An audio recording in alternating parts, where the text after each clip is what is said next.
Bueno chicos, vamos a iniciar la clase de hoy. Vamos a hablar un poco de los síndromes renales. En la clase anterior estuvimos hablando un poco lo que es el sistema nefrourológico en sí, también los motivos de consultas más frecuentes y un poco también del examen físico, solo que, como había mencionado en la clase anterior, el examen físico no es tan rico ahora. Lo que sí se da mucha importancia es a la percusión, ¿verdad? Muy bien. Eh, siempre, cuando vamos a estudiar las manifestaciones de una patología, tenemos que saber cuáles son las funciones que cumplen o que cumple ese órgano. Entonces, cuando hablamos de una alteración a nivel renal, podemos tener muchas repercusiones, muchas manifestaciones, porque el riñón tiene muchas funciones. Una de ellas es la producción de orina, pero no solamente eso, sino que también la producción de hormonas. Un ejemplo que habíamos mencionado es la eritropoyetina, que es una hormona que se va a la médula ósea y se encarga de la estimulación para la producción de glóbulos rojos. Otra hormona también que es muy importante, donde el riñón tiene una intervención vital, es la activación de la vitamina D.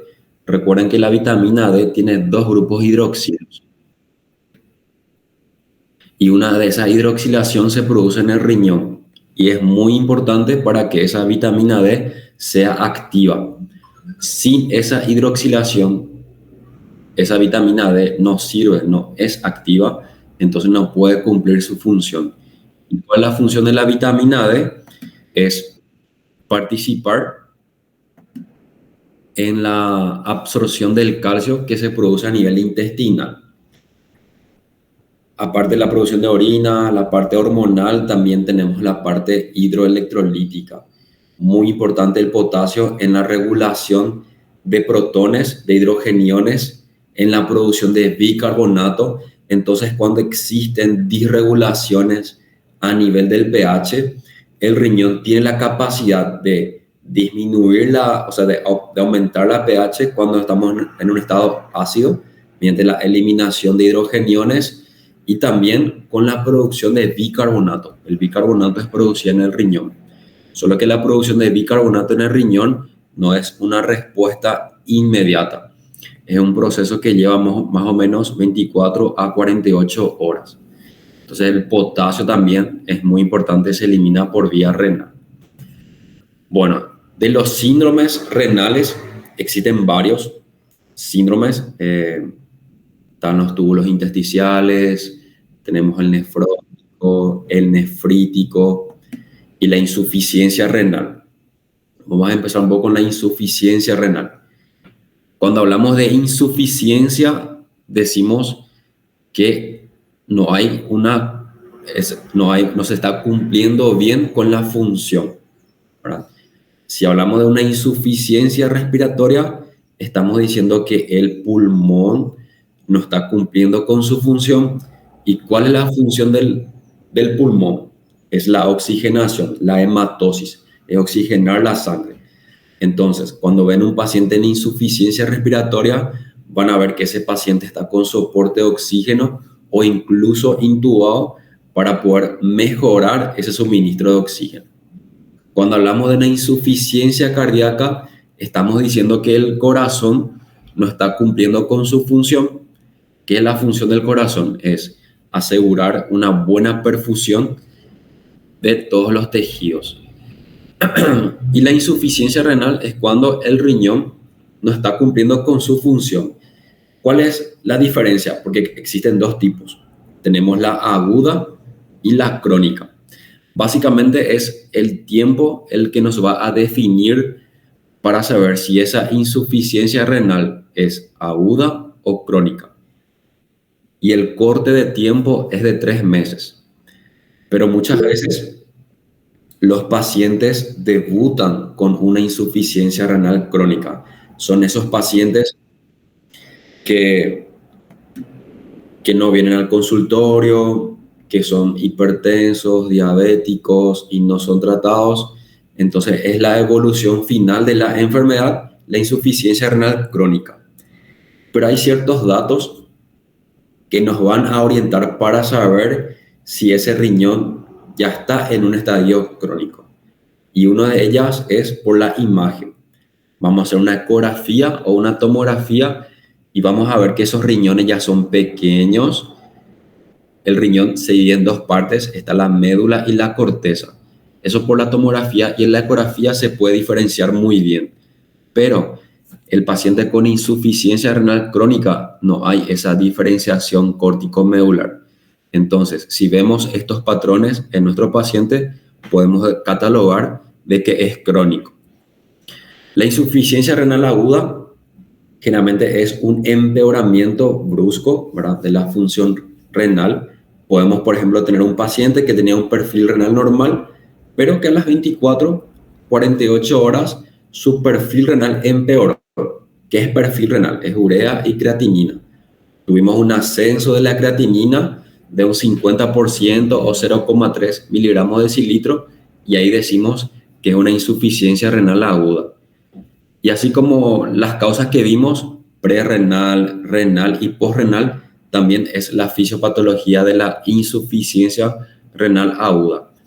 Por ejemplo, un paciente que estaba deshidratado o con hemorragias, no había una buena perfusión renal, eso puede llevar a una insuficiencia renal aguda. ¿Y cómo diferenciamos cuando la causa es intrínseca? Porque al momento que nosotros mejoramos la perfusión renal, vamos a ver que en los siguientes controles laboratoriales el perfil renal va a ir mejorando. Pero todo también depende de cuánto tiempo es esa lesión. Si esa lesión es crónica, eso puede producir una isquemia de los túbulos renales, entonces la recuperación va a ser mucho más lenta. E inclusive, si es extensa, eso puede evolucionar ya a algo crónico.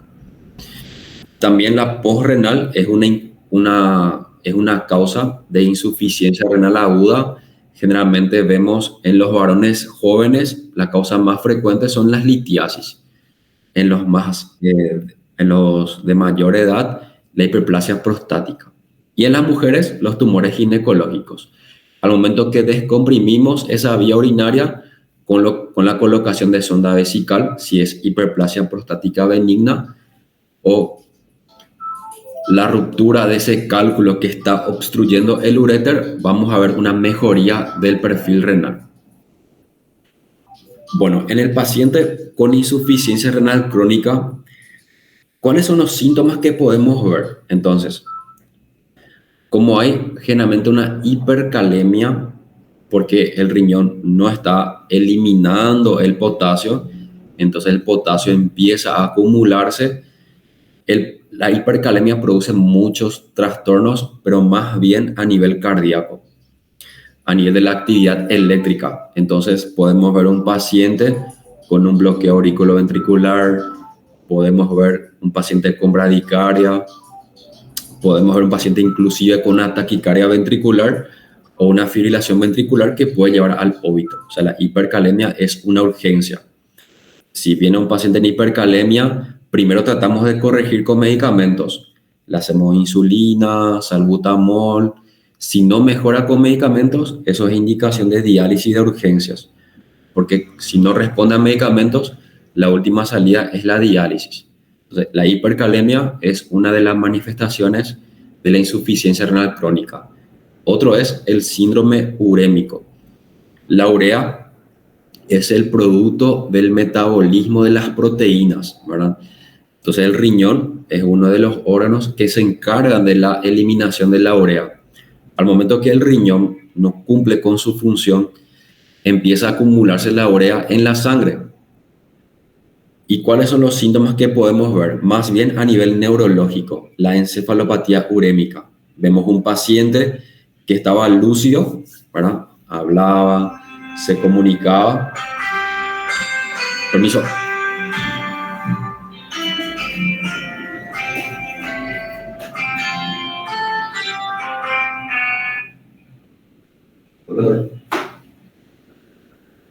Sí.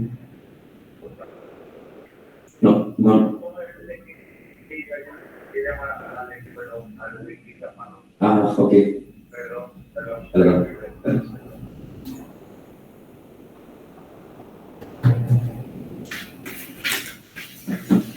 Ok, disculpen chicos.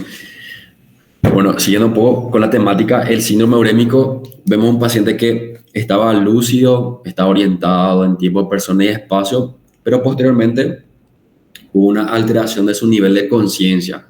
Se encontraba más somnoliento, ya no respondía más a estímulos, podemos ver náuseas, vómitos. El paciente se puede quejar de hormigueos, que son las parestesias, porque la urea produce mucha irritación a nivel nervioso.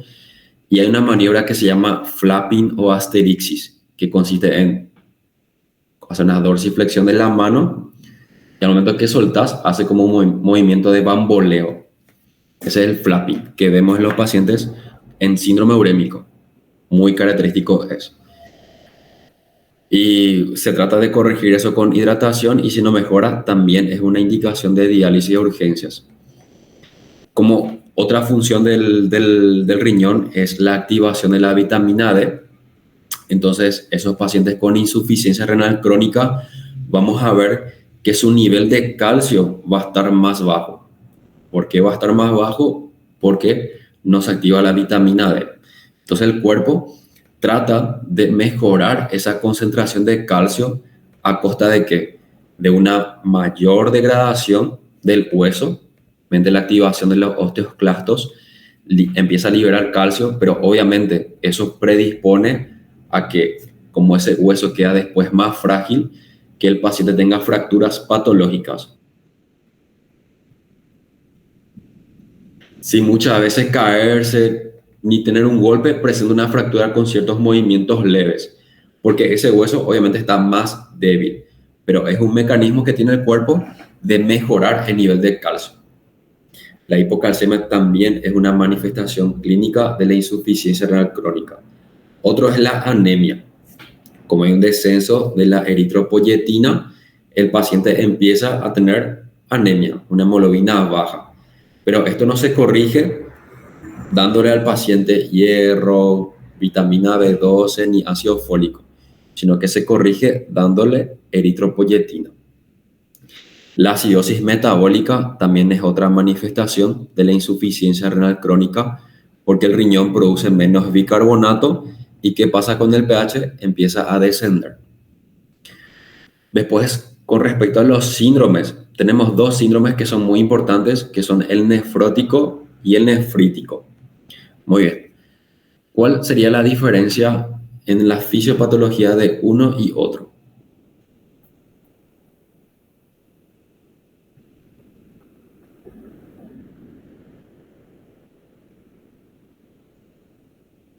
Bueno, doctor, me recuerdo que el doctor Celso nos pasó la diferencia. Uno era como secundario a los problemas, como proteinuria, algo así. Creo que nefrítico era proteinuria. En realidad, en los dos síndromes vemos proteinurias, ¿verdad? Doutor, tem que haver com a capilaridade dos glomérulos, a glomerulonefrite. O senhor falou que eu não sei dizer agora, mas na permeabilidade dos glomérulos, que é a nefrite.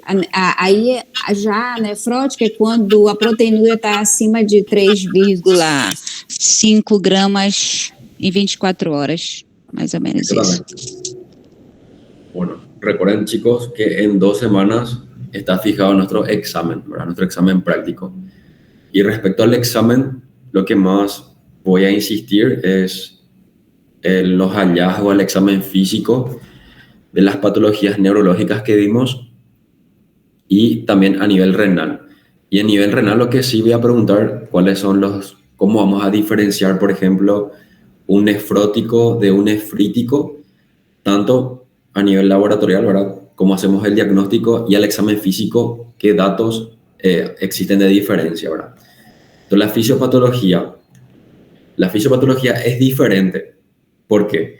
En el síndrome nefrótico lo que existe es una lesión a nivel del glomérulo.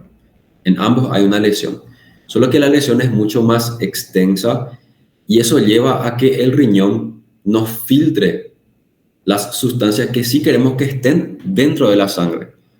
Sí queremos que estén proteínas, albúmina, anticuerpos, no queremos eliminar eso por la orina. Pero debido a la lesión se empiezan a perder cantidades exageradas de proteína por la orina en el nefrótico. Entonces, si ese paciente se hace una prueba que se llama proteinuria 24 horas, que es una prueba donde el paciente junta todo lo que orina en un día, lleva al laboratorio y ahí se mide la cantidad de proteínas. Un valor normal de proteinuria, podemos perder nuestra proteinuria de forma normal, hasta 100, 150 miligramos. Y más todavía si tenemos una infección, podemos tener una proteinuria transitoria. Pero en el síndrome nefrótico, el valor es de 3,5 gramos. Es una cantidad muy importante. Obviamente que el paciente no va a poder compensar de forma adecuada con la nutrición. ¿Qué va a llevar a eso? Va a llevar que la cantidad de albúmina en la sangre empiece a descender, porque él está perdiendo mucho en la orina y no repone. Hay una hipoalbuminemia. A consecuencia de ese descenso de la albúmina en la sangre, una presión que se llama la presión oncótica, que es una presión que está en relación con la cantidad de proteínas en la sangre, va a disminuir. A consecuencia de la disminución de la presión oncótica, ¿qué se produce? Se produce el edema. Empieza a haber una fuga de líquido intravascular al espacio extravascular. El edema en el síndrome nefrótico es un edema muy importante, a diferencia del síndrome nefrítico, donde el edema es más leve. En el nefrótico podemos ver que el edema se extiende desde el tobillo hasta la raíz del muslo. Podemos ver ascitis, derrame pleural e incluso un edema en la región facial. Es mucho más extenso. En el nefrítico, el edema es más localizado. Generalmente el paciente presenta edema alrededor del tobillo, solamente en esa zona y alrededor del párpado. Y a medida que va caminando, ese edema va disminuyendo y más se concentra alrededor del tobillo. Es más leve. La anasarca que produce el nefrótico, hay solamente 4 causas de anasarca. Uno es el síndrome nefrótico. Otro es la insuficiencia cardíaca descompensada. Puede llevar a una anasarca. ¿Por qué? Porque hay un aumento de la presión hidrostática por el aumento del volumen. Tercero, la cirrosis hepática.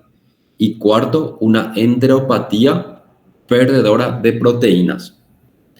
Si tenemos un paciente con anasarca, solamente puede ser una de esas 4 patologías.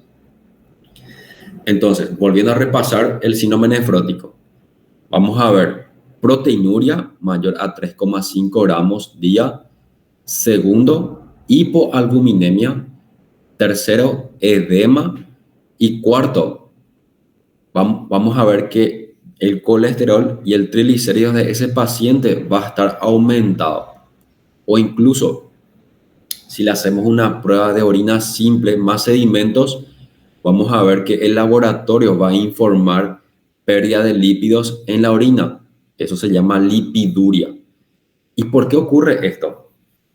Como el hígado es uno de los órganos encargados de la producción de proteínas, al momento que hay un descenso de la proteína en la sangre, llega el estímulo al hígado para que empiece a producir más proteínas. Pero el hígado no solamente produce proteínas, sino empieza a producir también colesterol, triglicéridos, que son las lipoproteínas, y es por eso que aumentan los niveles de colesterol y triglicéridos en el síndrome nefrótico. Entonces, volviendo a repasar, 4 puntos. Síndrome nefrótico. Proteinuria, obviamente que hay que saber el valor, mayor a 3,5 gramos día. hipoalbuminemia, edema, hipercolesterolemia o lipiduria. Esos 4 tienen que recordarse. Las causas, podemos ver algo primario, que es cuando el problema está solamente en el riñón, o sistémico, cuando es una enfermedad, por ejemplo, la diabetes mellitus o el paciente con lupus, una enfermedad sistémica que afecta riñón, corazón y otros órganos. Lo más frecuente es el primario. En el síndrome nefrítico, ¿por qué ocurre esta enfermedad? Cuando en la parte de infectología, cuando habrán estudiado la parte de infecciones por estreptococo, había una patología que se podía presentar después de una faringitis por estrepto. Las complicaciones, que era la glomerulonefritis postinfecciosa. ¿Qué pasa? El paciente empieza a formar inmunocomplejos, que es la unión de un antígeno con un anticuerpo. Se unen y forman un inmunocomplejo. Ese antígeno puede ser de una bacteria, por ejemplo, estreptococo, o puede ser un antígeno del propio cuerpo, por ejemplo, las que se encuentran a nivel de las nefronas, donde el sistema inmune no le reconoce como algo propio y la ataca. Se forman los inmunocomplejos. Estos inmunocomplejos obstruyen el glomérulo, empieza a obstruir. Eso aumenta la presión dentro del glomérulo y empieza a disminuir el filtrado glomerular. Cuando disminuye el filtrado glomerular, vemos que el paciente empieza a orinar menos. Esa es una diferencia entonces entre el síndrome nefrótico y el nefrítico. En el nefrítico hay trastorno de la diuresis, hay oliguria. ¿Recuerdan cuál era el valor para decir que el paciente tenía oliguria? Menor que 500 ml día. Menor de 500 ml, o también podemos tener en cuenta ml kilopeso hora. En ese caso es menor a 0.5. Pero vamos a quedarnos con ese valor de 500 para no complicarnos demasiado. Entonces, en el nefrítico vemos oliguria, vemos edema. ¿Por qué hay un edema? Porque el paciente, como empieza a orinar menos, ¿verdad?, empieza a retener más volumen. Tiene sentido, ¿verdad? Orina menos, retiene volumen, y ese aumento del volumen aumenta la presión hidrostática y es eso lo que produce el edema. ¿Ven la diferencia en la causa fisiopatológica del edema del nefrótico y nefrítico? Nefrítico aumenta presión hidrostática por retención de volumen, y el nefrótico es el edema por disminución de la presión oncótica por una menor cantidad de proteínas en la sangre. Vemos entonces oliguria, vemos hipertensión también por esa retención de volumen, edema y hematuria. Una hematuria que muchas veces solamente diagnosticamos con el estudio de orina simple más sedimentos, una hematuria microscópica. ¿Y cómo vamos a ver esos hematíes? ¿Cómo tienen que ser para saber si el origen es del glomérulo o si es de la vía urinaria nomás? ¿Cómo vamos a diferenciar?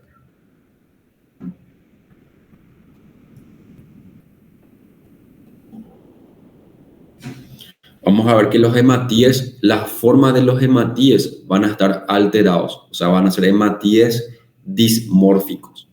Si vemos hematíes dismórficos en la orina, podemos decir que el origen de esa hematuria es a nivel renal.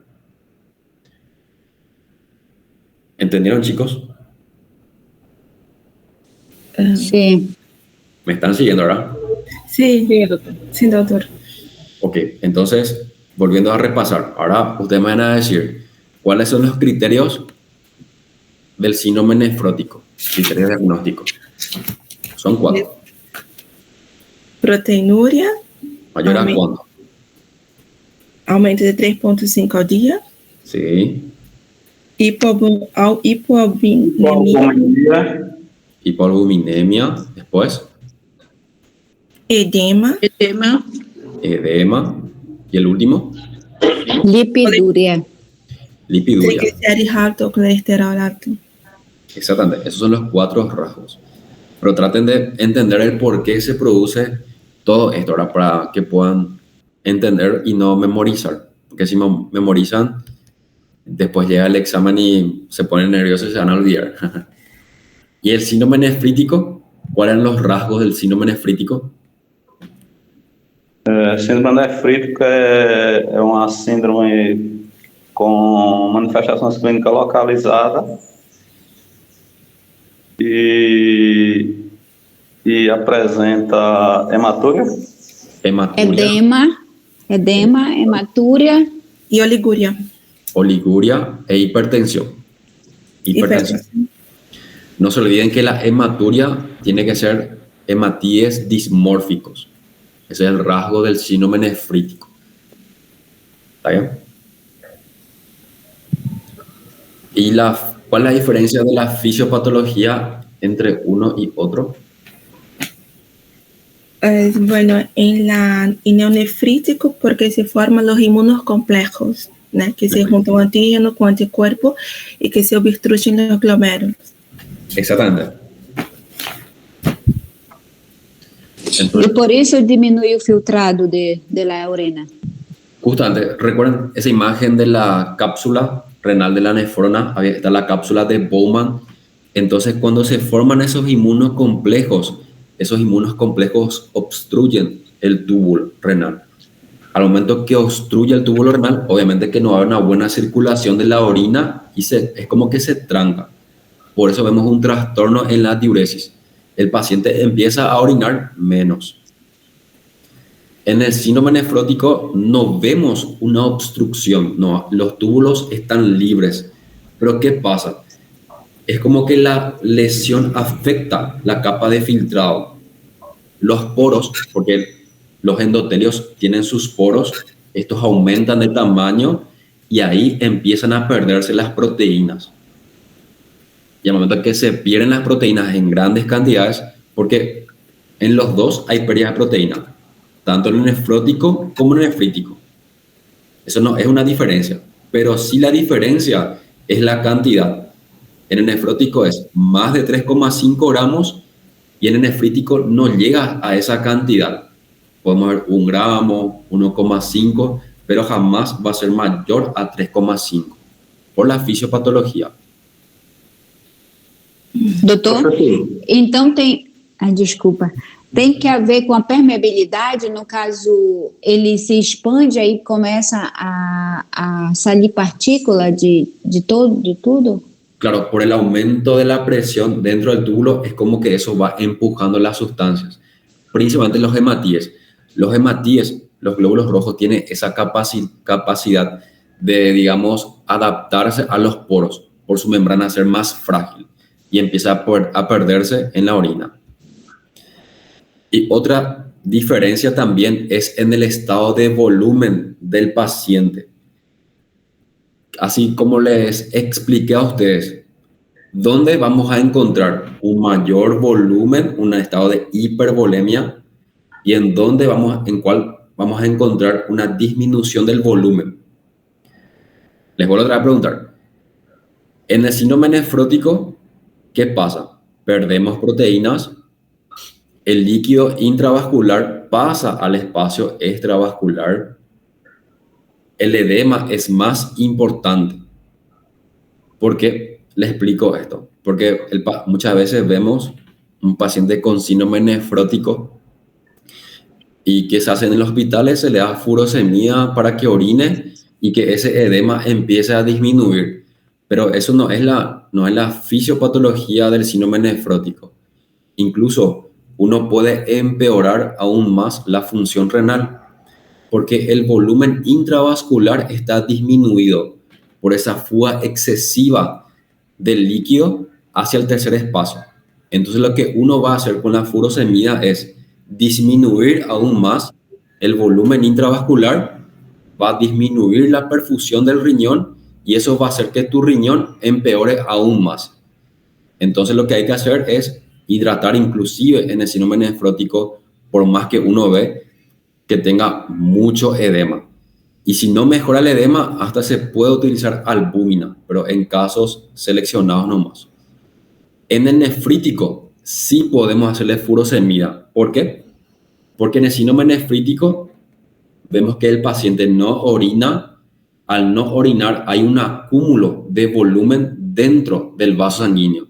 Y es eso lo que lleva al aumento de la presión hidrostática, que finalmente lleva al edema. Entonces vos le haces furosemida, disminuye el espacio intravascular, disminuye la presión hidrostática y mejora el edema. Son puntos que tienen que tener en cuenta. Entonces, síndrome nefrótico, hay un estado de hipovolemia. En el síndrome nefrítico hay un estado de hipervolemia. Vamos a ver que el paciente tiene ingurgitación yugular, puede tener tercer ruido, crepitantes, bivasales e incluso taquicárdico. ¿Está bien? Sim, doutor. Professor, então quer dizer que a síndrome nefrótica, possivelmente o paciente fará uma diálise? Depende mucho de cómo esté ese riñón. Como te digo, si vos le haces un tratamiento erróneo, como dándole furosemida, vas a empeorar tu función renal. Eso puede terminar en un síndrome urémico y puede terminar en diálisis. Depende mucho de cómo esté la funcionalidad renal. Sí, sí. ¿Cuáles son las indicaciones de diálisis? Uno es la hipervolemia que no responde a furosemida. Imagínense un paciente con insuficiencia renal crónica que está sobrecargado por un aumento de la presión hidrostática. ¿Y qué le va a hacer? Le va a hacer furosemida para que orine, ¿verdad? Pero ese paciente con insuficiencia renal crónica, estadio 5, ya no orina más. Entonces no va a haber forma de quitar ese exceso de volumen a través de la diuresis. Entonces, ¿en qué terminan estos pacientes? En diálisis. O sea, una indicación es la hipervolemia refractaria, que no responde a la furosemida. Otro es la hipercalemia. Viene ese paciente con el potasio muy alto, le haces medicamentos y no mejora. Tercero es la acidosis metabólica. Recuerden que el riñón produce el bicarbonato. Entonces, cuando empieza a descender el bicarbonato, el pH empieza a descender. Y las proteínas requieren de por lo menos un pH por encima de 7 para funcionar. Y a veces viene el paciente con 6.95, 7 y no responde al bicarbonato y termina en diálisis. El síndrome urémico también es una indicación de diálisis, que es ese paciente que tiene una urea más de 200 y está con síntomas de vómitos, náuseas, está con un trastorno a nivel de la conciencia, que es la encefalopatía, también termina en diálisis.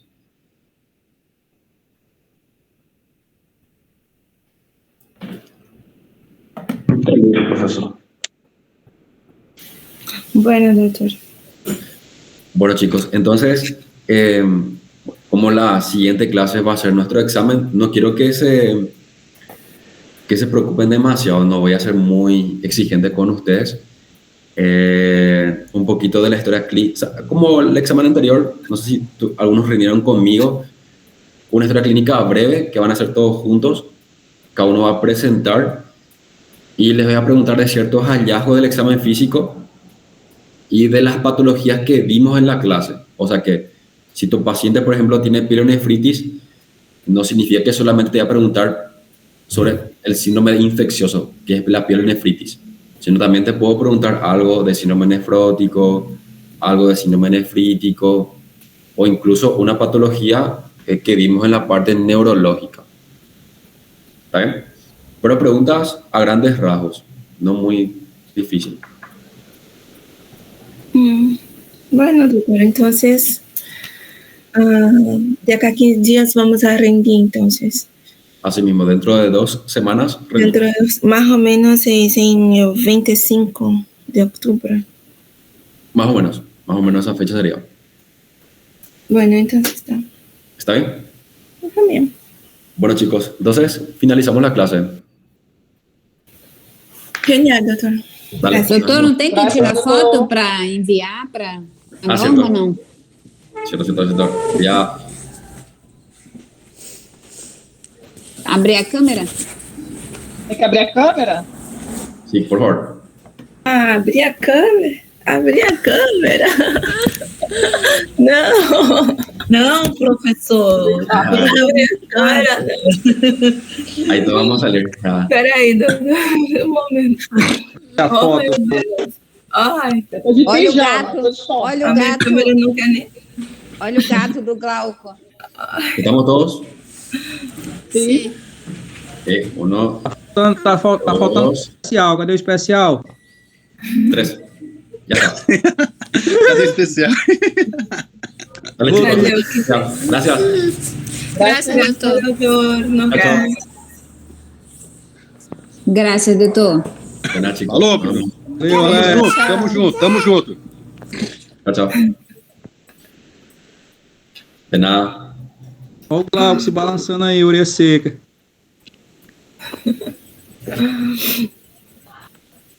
E aí, meu Glauco? Deus, como é que estão as coisas aí, meu Chegou bem parceiro?